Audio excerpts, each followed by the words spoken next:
Alyssa Santo, and the topic of today is the Federalist Papers, number 23, written by Alexander Hamilton.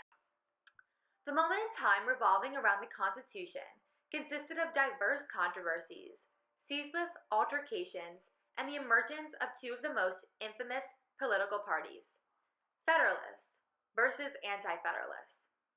During this time period, there was one side, the Federalists, who would attack the deficiencies of the Articles of Confederation and were yearning to ratify and demand a new constitution. However, on the opposite side of the spectrum, the Anti-Federalists, there were those who nonetheless opposed the idea of ratifying the Constitution, suggesting that this process would lead to a national government that is severely too powerful. Furthermore, during the rise of these two contrasting parties, certain forms of propaganda and documents were distributed to the people of the United States.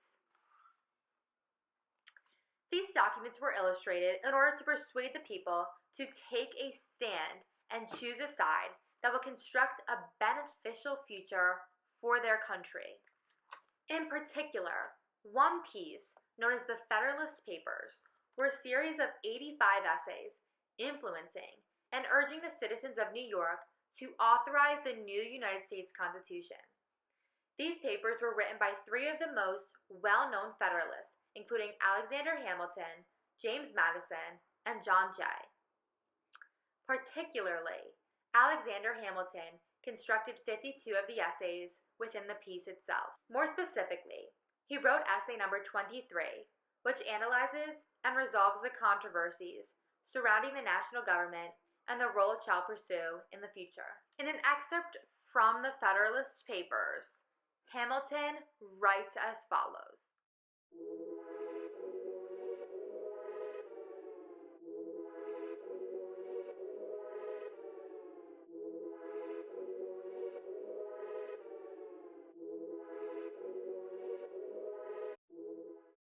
One important issue in particular that Hamilton raised in his piece was to have the new national government control and regulate commerce among the states and between nations. Hamilton claims that the insufficiency of consistent trade regulation has caused the states to become less unified and more independent. As for Hamilton and other Federalists, the issue and lack of any power or government to regulate commerce had created a terrible situation for the country as a whole. Hamilton believes that for any nation to benefit overall, the regulation of commerce must occur within that country. Hamilton makes such a point to bring up this problem because it was never addressed in the Articles of Confederation. Much of the articles focused more of their attention upon the present structure of the United States rather than unifying the states as a whole and focusing on what the country will become in the future and years to follow. Hamilton made a distinct point to note this issue in his essay and also make it a point to finally resolve this issue in some way or another. From Hamilton's standpoint, his principal question to his country was, if the national government had no power whatsoever to regulate trade and commerce, then who did?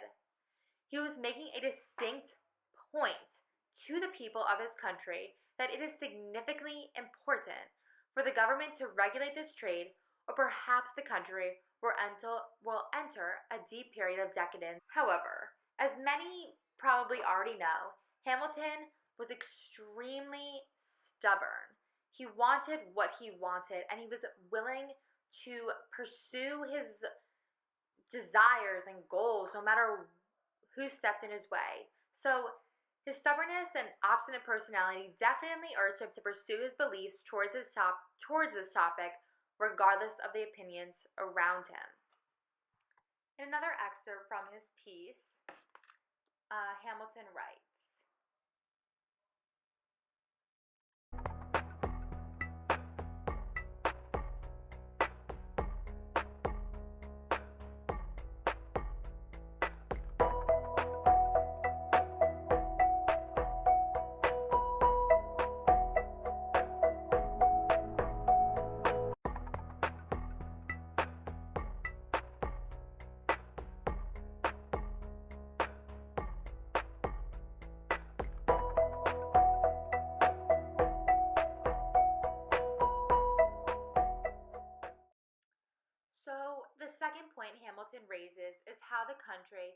best defend itself against foreign attacks or aggression. This concept lies under the category of common defense, which Hamilton continuously makes a point about within his piece.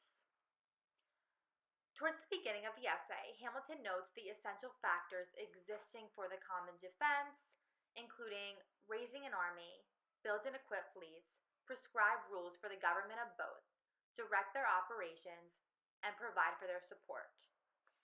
In other words, the government should be granted the right and authority to be responsible for the common defense of the country as a whole. Now, this includes, again, raising an army, building and preparing their own navy, managing their own procedures, and providing their own country with a strong military support. So when war arises or certain altercations with other nations, they have a strong military backup to protect the country, not separate states. Although the articles recognize the means for a national army, it failed and lacked the necessity to carry it out. In order to raise men and money, it relied solely on making requisitions upon the states for quotas of men. The system, however, failed tremendously because it created a great amount of competition between the states rather than some type of unification. This attempt at creating some type of protection for the country resulted in much confusion, undisciplined troops, and very high expenses.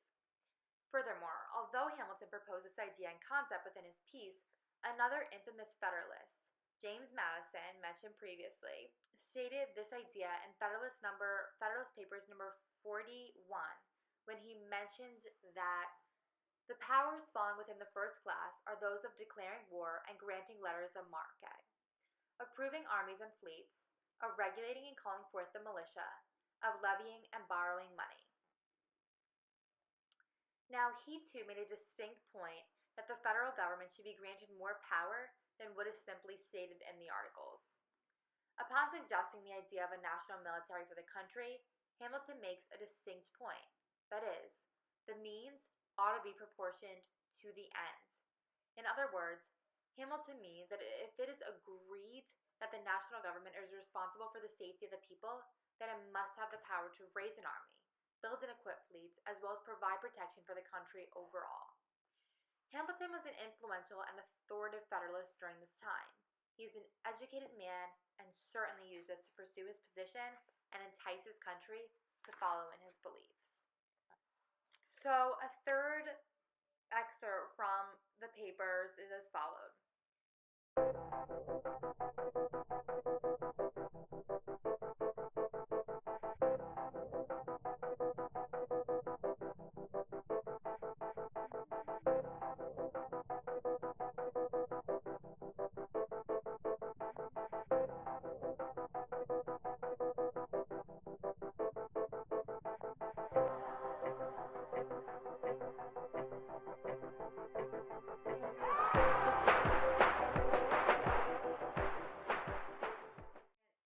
A third argument Hamilton raises within his essay is that the laws of the federal government must be extended to its people.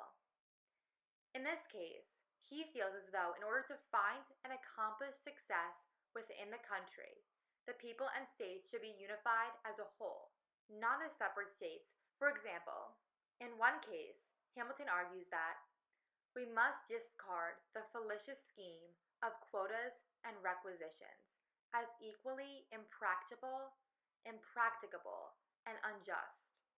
In other words, he is referring to the articles which constructed each state to form their own navy by enlisting their own men, as mentioned previously. However, Hamilton argues against this idea, urging for a drastic change where the federal government reaches out to its people, creating something national rather than independent. Hamilton is speaking up to fight against this statement by saying that the national government needs to stand up and gather these states together in order to form something that will result in success and unification for the country. So here's a final excerpt from the piece.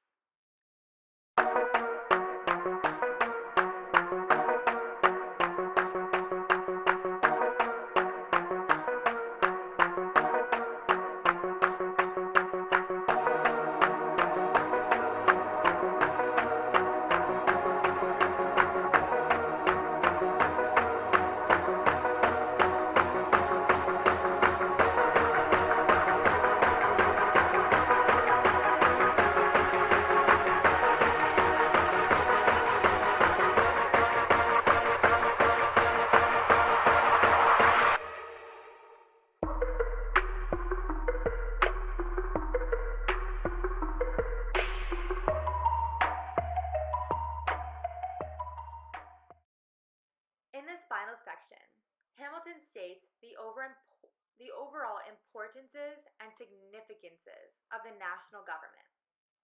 That is, the government should be granted the power to pass all laws and make all regulations, which refer to the common safety of the Union.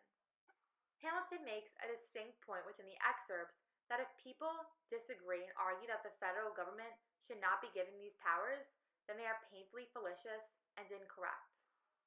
Hamilton argues that the Articles created something that immediately needs to be stopped and fixed.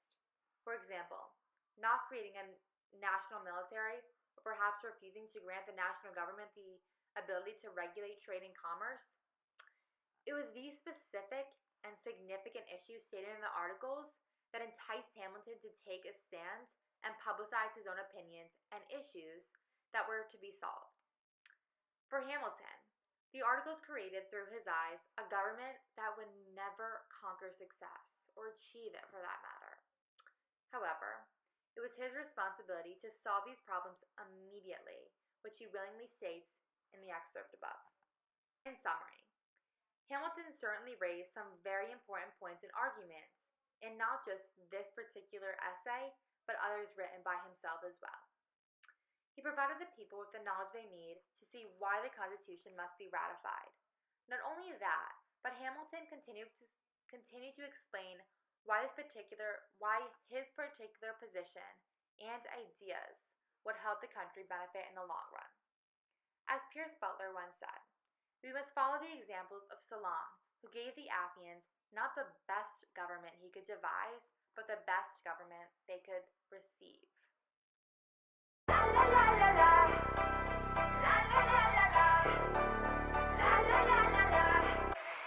LA got the people saying, Brooklyn saying, Hacienda saying, Vegas saying, Rio saying, Tokyo saying, don't understand, Miami saying, Jamaica. Every city, every state, every country you know, all around the globe. Every city, every state, every country you know, this is how it goes. Tell them where I'm at, from the plaque to the everything fat, got muzzled on a track, my girls all stacked. When I roll down the window, let me know where you at.